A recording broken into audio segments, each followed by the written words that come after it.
Welcome back everyone to my Let's Play of Final Fantasy V, the 4-job Fiesta for TNV Small Critter Rescue. Last episode, the fire crystal shattered, and that destroyed all of Karnak Castle and the wall that the Queen had constructed to block the people from the ancient library who kept visiting the town and telling her to shut down the crystal. So Sid, even though the Queen said that it's not the machine's fault that the crystals are being destroyed, that there's some evil spirit that is breaking the crystals, Sid's still taking it pretty hard. He still blames himself for the destruction. And he's basically down in the dumps. He heads back here to hang out at the pub, but he refuses to do anything. So we have to find some way to get him out of his depression. And the way we can get him out of that is by going to visit his grandson, Mid. Mid, we will learn, is also a genius inventor, like Sid, and we learned that he was at the ancient library. Well, now we're able to go to the ancient library because the wall was destroyed, so we should head down there. Two of the people here in the pub here changed their dialogue, give us kind of indication to go there, and I'll just talk to them real quick here. Dr. Sid's upstairs. He seems pretty upset. Oh, he seems pretty down. And then this guy over here changes and said that he basically tells us that Sid's grandson is Mid, and he's at the ancient library and is also an inventor. So let's go find him and see if he can help us out. So I'm going to, like I said, I like to call the ancient library the Wimbley Library after Wimbley the rat from Marty Mouse House, who liked to read books. When he passed away, his brother Fibbs, who was the president, basically said that, hey, we should name all libraries the Wimbley Library after him. So I just like to do that. Now, before we get into, we want to try to get into a battle before we go into this desert here, because we were told back in Karnak that in the desert there's this really strong monster, this desert chimera, and basically it uses a spell called Aqua Breath. It's a really good blue mage spell to learn. It'll make an upcoming boss really, really easy, but it hurts really, really bad, and it might actually be able to wipe out our characters at this level. So we're just going to try to get into a battle before we get into the desert. That way we're more likely to be able to just shoot right through the desert and not get into a random encounter. So you might want to make a save beforehand, but I played a little risky there and just took my chances. Yeah, normally, like I say, if you get into an encounter, very rarely will you get into an encounter in the next few steps. So if I force an encounter before I get into the desert, I should be able to walk through the desert safely. Speaking of desert, if we walk past the ancient library, which I just did here, we're going to get blocked off by this desert here.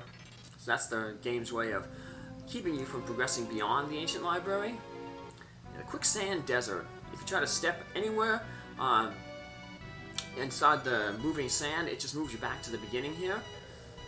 So I'll step on to the left and to the right. But yeah, just eject you there into the middle. So I figured I might as well just take out these new enemies we encounter here. That Aqua Breath is a water spell. It's really good in the desert here because all the enemies here are weak against water. You think that ice and water would be the same element, but they're not. So we're not going to use the ice sword for the Mystic Knights.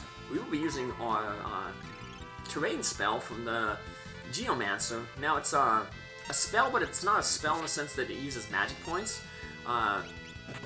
They just use there's no magic points for Geomancers. They just can do their terrain whenever and however often as they want to. So terrain differs based on the terrain you're in.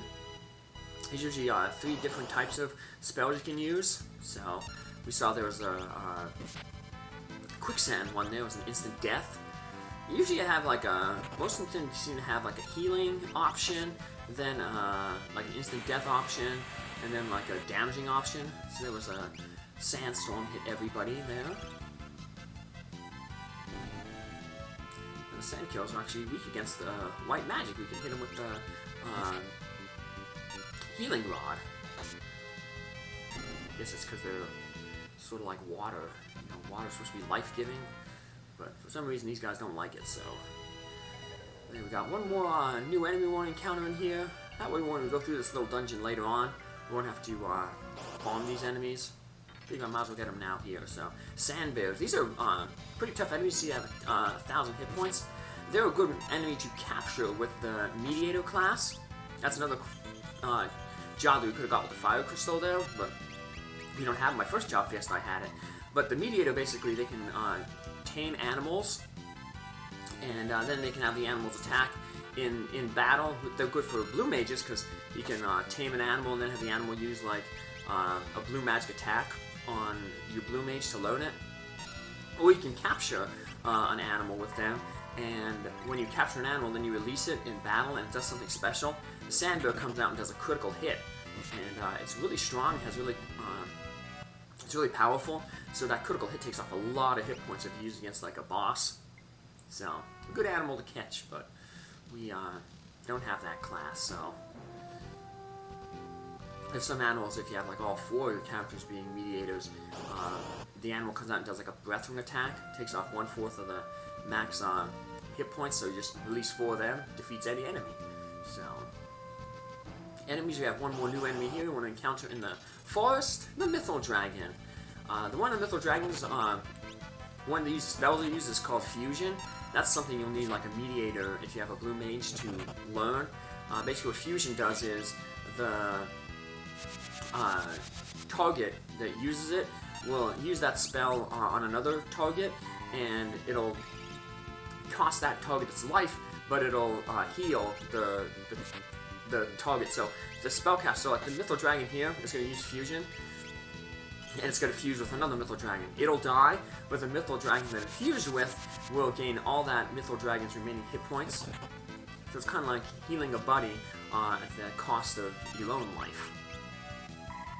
So, not a very good spell, but, you know, if you're going for 100% of all the moon magics, you know, this is one of the ways this is the one place you can get it. So we're getting to see a lot of different terrains here.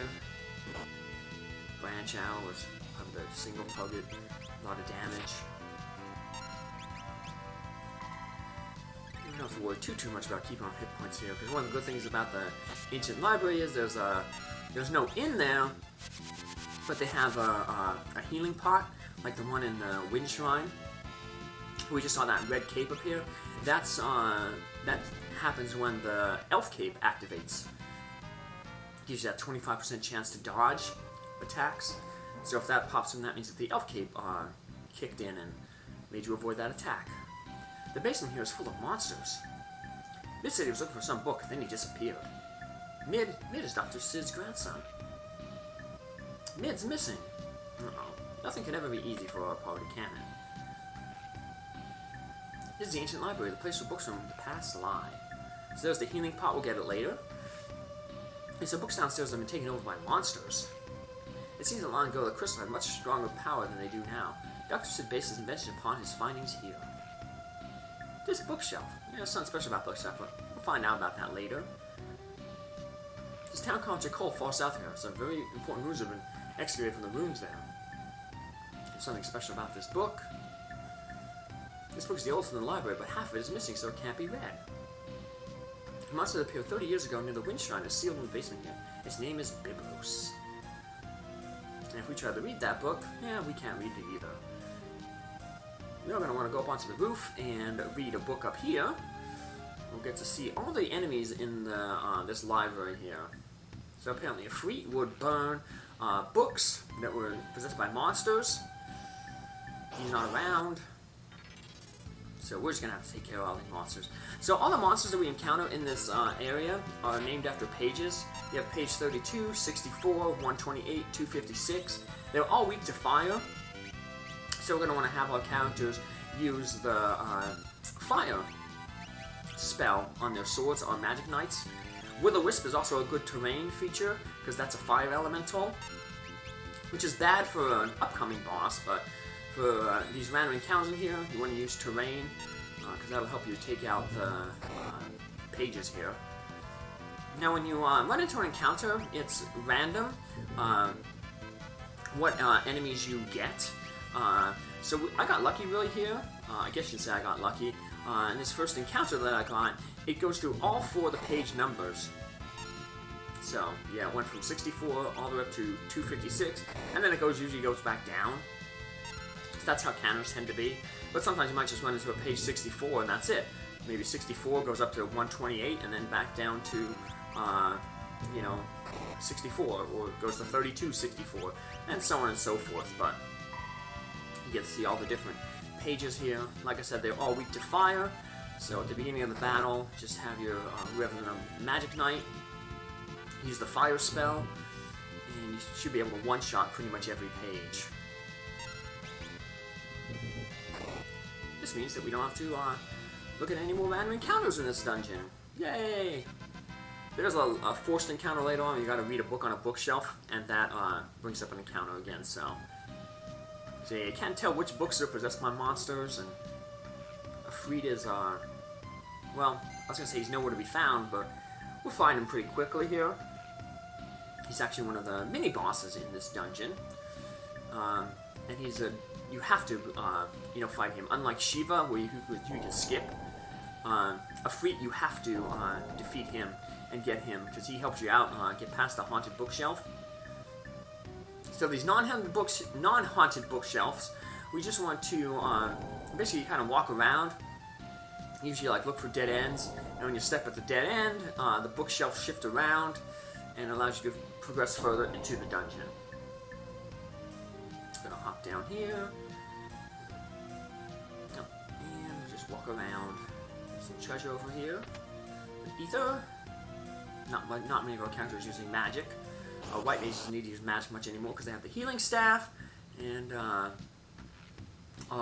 Magic Knights, they have enough MP that they don't really use too much on their casting their spells. So here's the haunted bookshelf where we need Afreet to pass. If we try to get through this bookshelf, it just taunts us and blocks the way. So that's going to force us to go over this way to climb this bookshelf here. If you see a ladder by a bookshelf, usually that means there's a passageway at the top of the ladder. You just press A, and that opens up the secret passage. And in this secret passage, we end up running into Afreet. And once we defeat him, he will become a summon for us, and he also becomes the thing to clear out that haunted bookshelf. So even though we don't have a summoner, it's okay. So Afreet is basically the summon of fire, like from Final Fantasy IV. So we're going to put our ice swords on our two Magic Knights. This is the battle where we don't want to use the terrain, because we can call the Will-o'-the-Wisp, and that's fire. That'll actually heal Afreet, so as you saw there, that's the reason why we don't want to use terrain here. We don't want to run the risk of healing Afreet. Afreet mainly just attacks with the Fire 2 spell, so you just have TNV hit whoever Afreet hits with the Fire 2 spell with the healing rod, and Lenna, because she can't use her terrain spell, if for some reason TNV is knocked out or something like that, Lenna can join in with the healing with her white magic ability. But Afreet ain't too hard because we can exploit his elemental weakness. Sadly, Galuf keeps missing, but he would do a lot of damage because he has that better knife, the Guardian knife. I didn't pick up more of them once we get to Jakol, but there we go. We finish Afreet off, and he decides to help us out. So, like I said, if you have a summoner, you can use you can summon Afreet. You can actually use your Afreet in the main boss of this dungeon, and he causes the boss to kind of cower away. And let's get some free hits on him. But we can't do that, so oh well. Alright, we got the Afreet Esper here.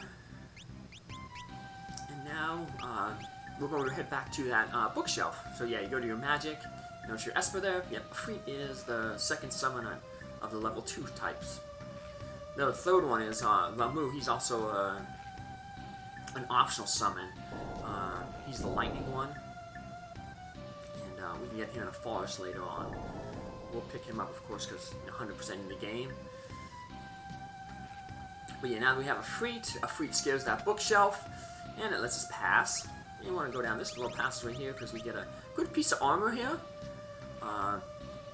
It's a robe, but even though it's a robe, it has the same defensive power as the armor, the mithril armor that our Magic Knights are using.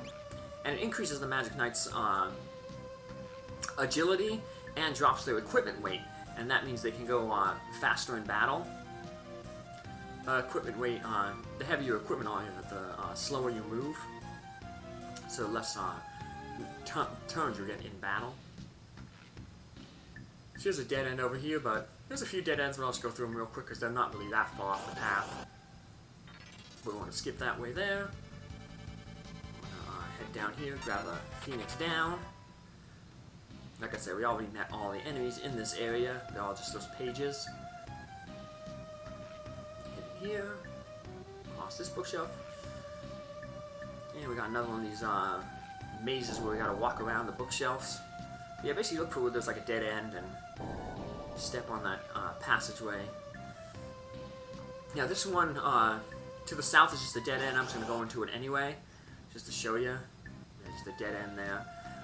The way forward is going through this bookshelf on the right, but unlike the bookshelf going to a free, where it just opened up, this one we have to get into a battle, and it's going to be another one of these page battles. I get unlucky here, and I get one of the ones that has all the enemies, so I got to go to a page 32, 64, 128, and a 256. And this is a mandatory battle, which means that you can run from it. So you saw there at the beginning that I tried to run from it. It won't let you run from mandatory battles. So we're just going to move our two characters, two of them to the, switch their rows, move to the back, move to the front, and now we'll just take these guys out. So luckily there's a saving point right after this, so if you get into a back attack like I did here and take some damage, it's okay because we're going to have a save right before the boss.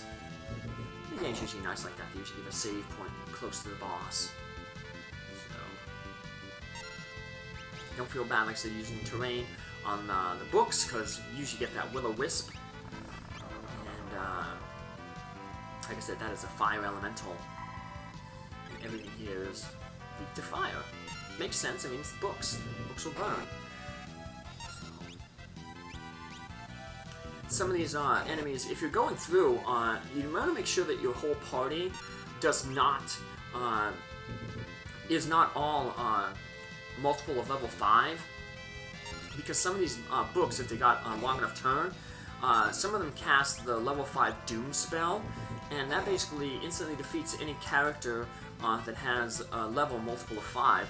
So if everybody's like level 15 or level 20, it'll give you just game over. So I didn't have to worry about that there because, well, one of my characters are level 17, so it doesn't matter, and I'm taking these characters out really, really quickly, so.